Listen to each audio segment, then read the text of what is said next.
Happy Friday. Today we're talking to Corry Oaks, OTO Development. Corry's coming to us from his AC Hotel in Spartanburg, South Carolina. We're going to learn how Corry got started developing Blockbuster video stores. Anybody remember those? Then they built ESA, extended stay hotels. Now, of course, Corry builds beautiful hotels all across the country. We're going to find out how life is during this crazy time that we're living. And make sure you stay to the end where Corry shows us his signature Spartanburg cocktail. Thanks for joining. Hi, Corry. You look great. You look comfortable. Listen, I did go a little casual. I did. You put the tie and everything on. I got tired. It's the summer. I went the other way. I like it. I've been alone way too long. We've all been alone way too long. I know. Where are you? You look like you're good. That's not your house. I hope not. This is the lobby of our AC in Spartanburg. Oh, that's a good looking lobby. When'd you open that hotel? You need to come see this thing. I do need to come see this thing. It's about 2 years old. 2 years old. All right. That means I'm 2 years late. Yeah, that's right. What are you waiting on? I don't know. Apparently now this pandemic to end.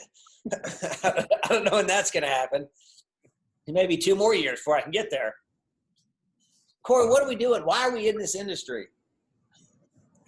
That's a profound question that deserves at least 2 bottles of wine. I'm in. So, deal. Come to the house. That's probably the safest place these days. Yeah, unfortunately.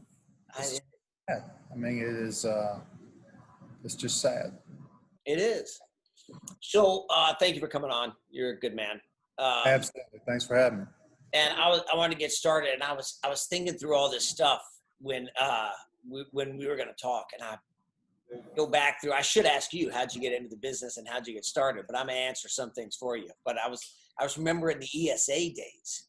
You guys got started building ESAs, and those were, I think, the quote I remember even from you was we were in the self-storage business, and we decided that extended stay hotels were self-storage for people. That wasn't my quote, but coming out of Wofford, I joined a Blockbuster video franchise, WJB Video in Spartanburg, that was led by a guy named George Johnson that was, he is the greatest entrepreneur in the history of South Carolina. And we built 200 stores stretching from Virginia, Louisiana, down into Florida. Sold that back to the parent, moved down to Fort Lauderdale, became part of Blockbuster Corporate. He was president, and I was on, Todd Turner and I were on the development side. In our last year there, we opened more new stores than any retailer in the world. And Viacom came along, bought Blockbuster. We left Blockbuster. And somebody had called George about Suburban Lodge, believe it or not.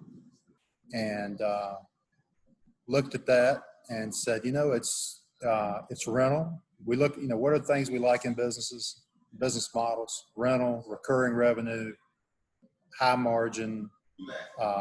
Some brand means something, some barrier to entry. They're not huge barriers, but there is some barrier. And at the time, there were only 95 brands in lodging. Think about that. Only 95 brands in lodging. There's been 100. Marriott has 95 brands today. Exactly. There's been 105 brands introduced in the last 3 years. So 95 brands in lodging. You had Residence Inn and Homewood kind of at the upper end of extended stay, and nothing at the lower end. No real brand. And so we drove around, looked at some Suburbans, and said, if we can make this just a little bit better. And when I say a little bit better, I mean a little bit better, right? Pots and pans. But we opened the first one in Spartanburg. 6 months after starting, we didn't know anything about lodging. It's scary what we didn't know. We'd never heard of Smith Travel. It was rental. We're renting tapes, we're renting garbage cans, we're renting whatever. We're renting rooms. And we opened the first one in Spartanburg on an outpad of a shopping center that George owned. We hung a sign up saying, build it, and they will come. And sure enough, we had people camped out in the parking lot waiting on us to open. Took the company public December of that first year. We bought 2 other extended stay hotels in Atlanta. Took the company public. We had 10 under construction. We had $1 billion market cap back when $1 billion was a lot of money. And for stick frame hotels without elevators and exterior quarters. So it was an amazing ride. We built 475 in 42 states. Fastest growing lodging concept in history at that point. And public company had a tremendous ride. Learned a lot about lodging. If mistakes were scar tissue, you couldn't see us, but we so we learned a lot over that 9.5 years. Blackstone came along. We were public, C Corp, owning the real estate. We did about everything in lodging backwards that you could do. And own the brand, own the real estate, C Corp, low leverage, less than leverage. Blackstone came along, made us an offer that was 23% above our share price, not something a public company could turn down. Turned out to be a great deal for them, was a really good deal for us. And then we left and started flying all over the place, trying to find another concept to roll out. So 95 when we start, by the time we sell, there are 350 brands. And we said there's just not a white space that's worthy of the reputation risk and the capital risk. So let's become franchisees of Marriott, Hilton, and Hyatt, and that's what we've done. And since then, we developed 77 hotels. I think almost $3 billion worth of hotels. So very different price point. Our first extended stay cost $3 million to build, including everything that goes into the hotel. And now we've done $100 million hotels. So pushing $3 million a room. Right. Yeah. Right. Yeah. Different story. So how many do we have now? 64? So we manage 52. Okay. We own about half of those. We have 4 third-party deals that we've been given that we've not taken over management yet, but those will come into our portfolio over the next 30, 60 days. We will open, we've got a couple under construction. We just opened one on Long Island in Garden City, Residence Inn. We have a Hyatt Place under construction in National Harbor, Maryland, across the river from Old Town Alexandria, DC. We doing a massive remodel and addition in Marathon down in the Keys. We will start in the next 60 days a Hyatt Place on the beach in Panama City Beach. So we've got a few things going on, nothing like we would normally have. We've got a couple things in entitlement, something in Boston right by Fenway, something in Daly City out in the Bay Area, Naples. So we got a few things that are in entitlement that we're working on, but it's a different, today's a day. So do you see development continuing? I mean, it sounds like you guys are going full steam ahead, but I think it's going to be really, really tough. Yeah, I agree. A phenomenal story. So if you take our Boston deal, I think there's one Hilton select service hotel in the core of Boston. So we think that's a pretty good bet. We're right beside Fenway. We're right around the corner from Longwood Medical. We're right around the corner from Boston U. We're on one of the main arteries into the Back Bay. So we think that's probably one of those stories that you can get financed. But you haven't started. You haven't started construction. We haven't started. That'll be a next year start. Yeah. Yeah. Yeah. Yeah. Because We that's what you forget, right? It takes you 2, 3, 5 years to get the idea, find the site, get the entitlements, negotiate with the brands, go through the architectural designs, get all your approvals before you ever put a shovel in the ground. And then finding a loan. Which, oh, by the way, you got to get a loan. yeah. Oh, by the way, the capital. Yeah. Yeah. Which is not going to be.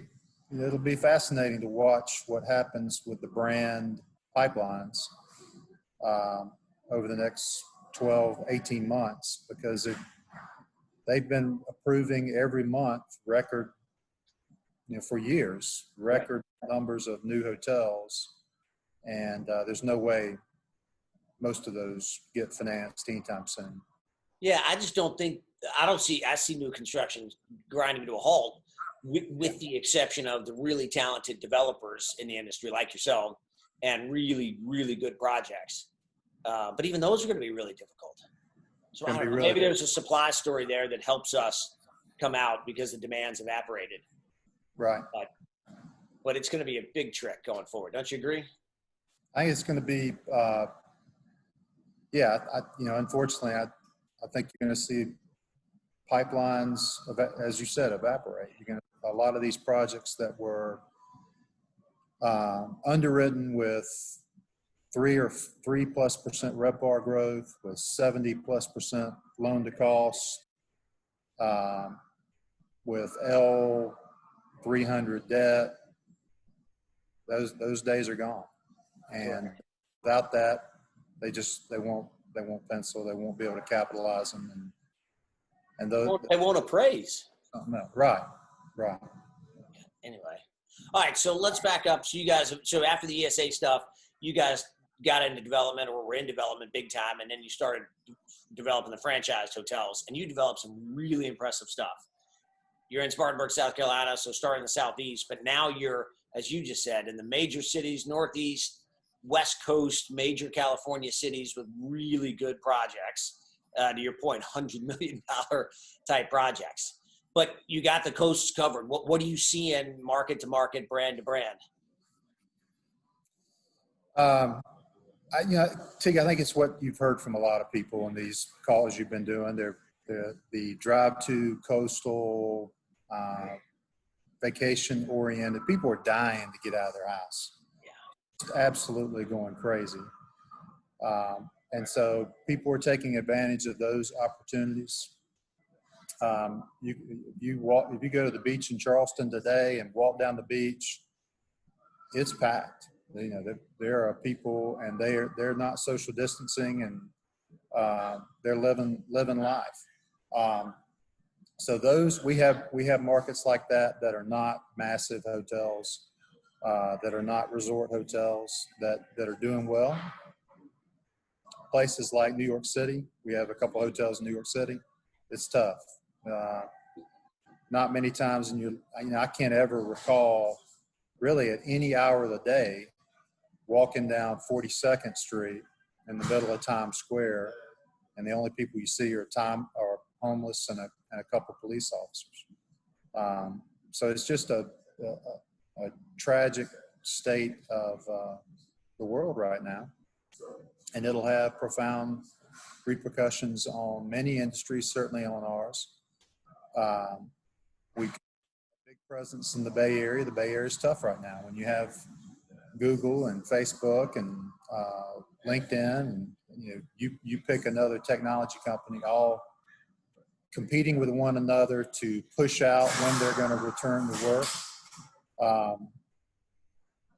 That's not good for the hotel business. So that area is tough. But then you've got some areas, Southern California, more tourist oriented, that are pretty busy. Not busy like they were. Rates certainly not where it was, but it's coming back. We've seen incremental improvement. Once we hit a low, and we hit a horrific low, we hit a 10.2% occupancy low. And to put that in perspective, we ran last year across the portfolio 84%. and don't ask me about rate because I'll cry. I know those numbers. But yeah, but we've seen growth every week since then. We were up close to 60% last week. So, it's moving in a positive way. It just has a long, long way to go. Long way to go. Did you see, how was July 4th week for you? And what have you seen since July 4th?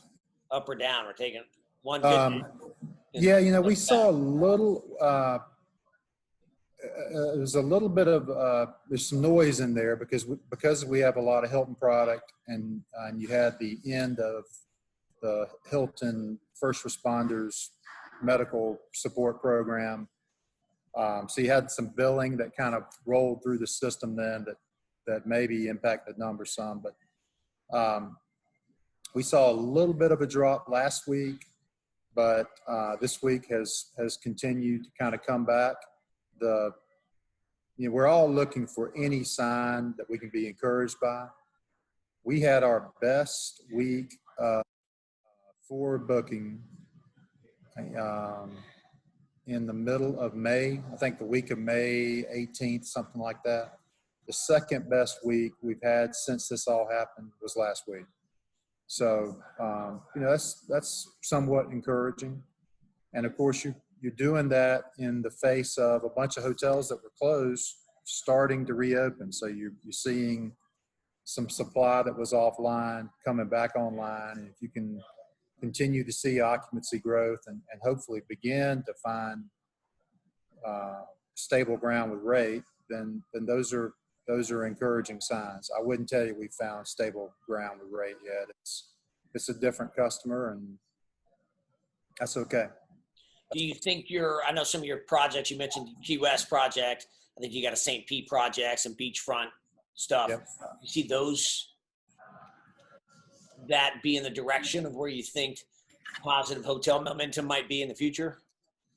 The Key West Hotel's been terrific. We bought a Best Western that most of the rooms have views of the ocean, and poured a bunch of money in it, turned that into a Hampton Inn, and it has been a terrific ride so far.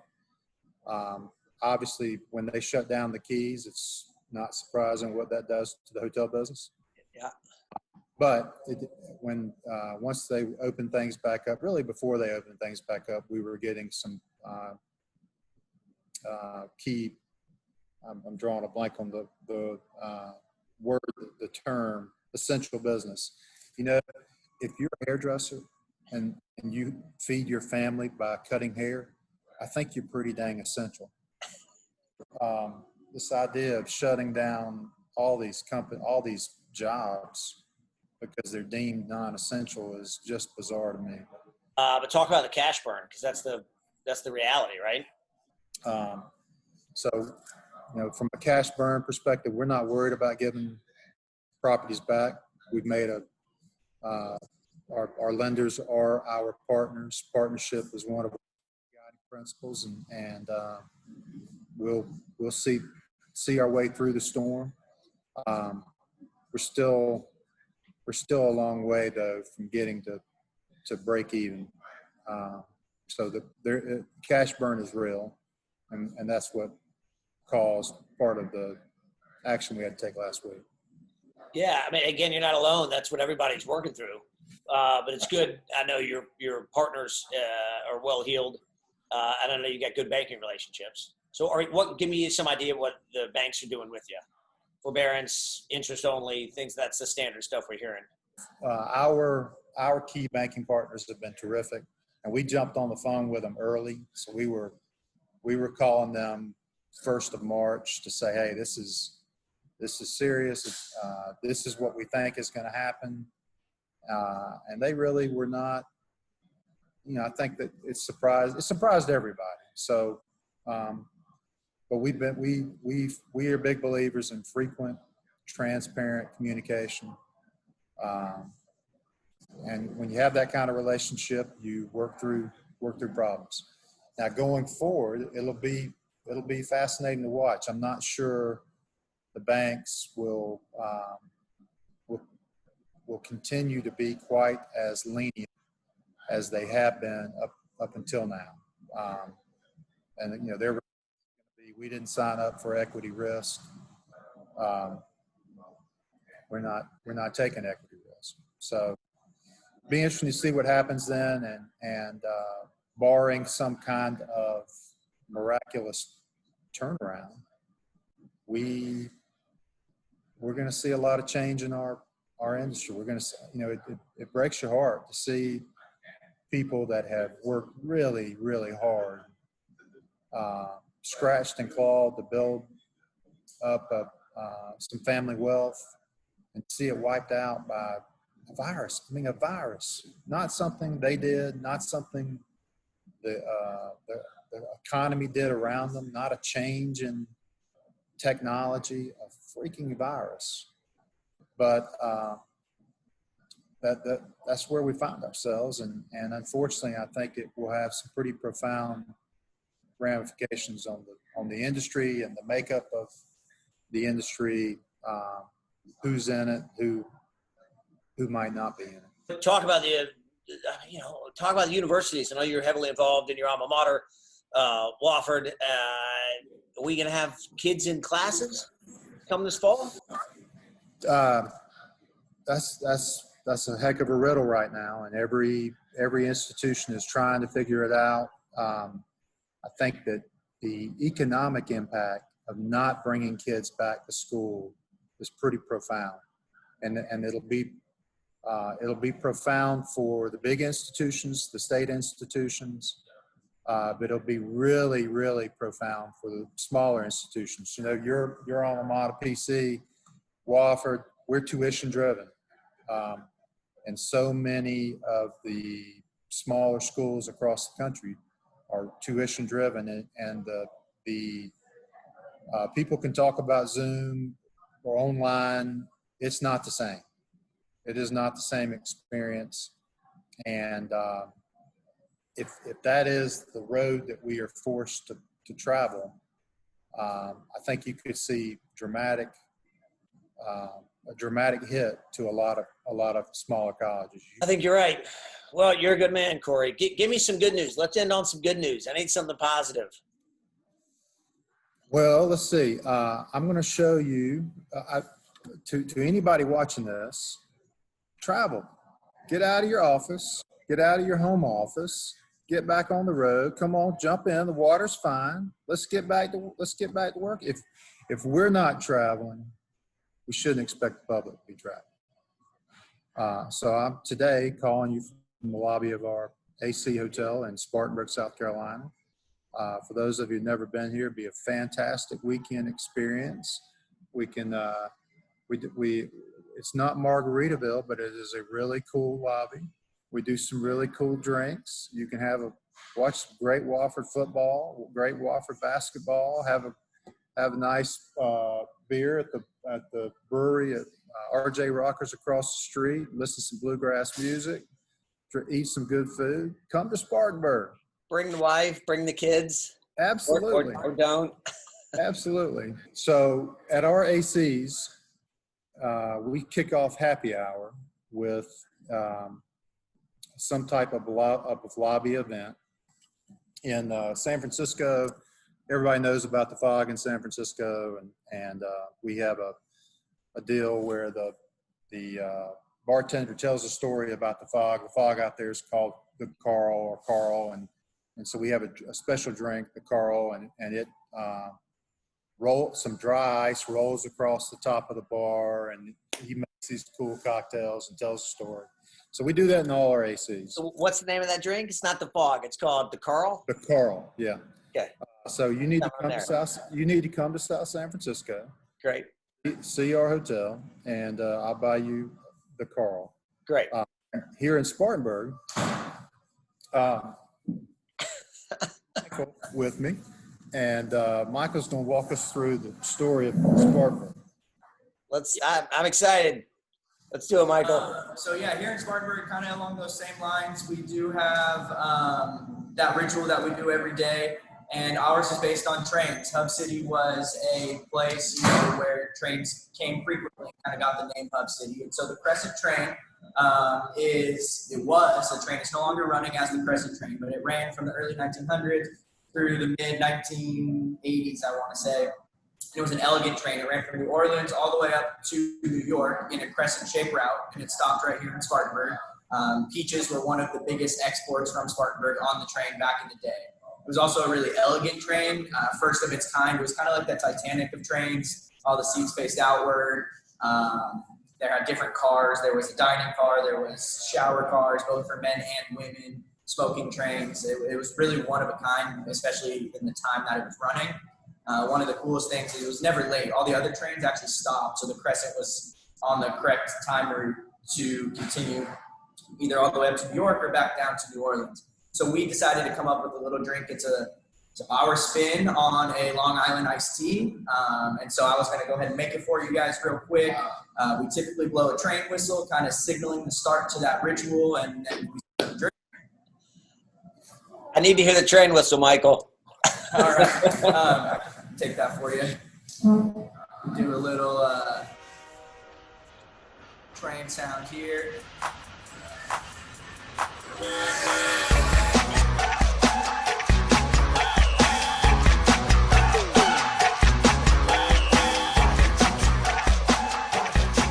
Gonna have the Crescent. That's impressive. Yours. Pardon? From our house to yours. I love it. And the Hunter team was paying attention. So, not sure. There you go. You What just need to happened come to there? Spartanburg and we'll give you a personal lesson. I'm in. I'm drinking mine. I got a sprig in here, too. I'm drinking mine, Corey. Cheers. Michael, Cheers that's to you. fantastic. I'm very impressed. I'm going to come get one made that you made. I'm sure it's 5 to 10:30 every day. This is why we travel, right? See something new, experience something new, meet cool people. That's what makes this industry click, and it'll be back. You know, we're all living in these tough times right now, but we'll be back. with that spirit, we will. Michael, thank you. Corey, you're a great friend for coming on. Cheers, pal. For the next time. I'm trying the drink. I thought it's a bad idea. Listen, it's 10:45. I mean, why not? Why not? The problem is when I finish the whole thing. A sip is okay. It's when I finish the whole thing that I'm. I like the fact that you have a bar in your office. Yeah, full bar. How else would you roll, Corey? Right. Yeah. Well, would you Exactly. expect anything less? No, of course not. It would have been highly disappointing. Highly. All right. I've loved it. Corey, thanks for coming on. Let's Thank do you, this. pal. I'll come All right, see you in man. Spartanburg. Come to Atlanta and see me. Love to. Keep plowing forward. We need you. Need you. Thanks for all you're doing. You're the man. Thanks, Corey. See you, pal.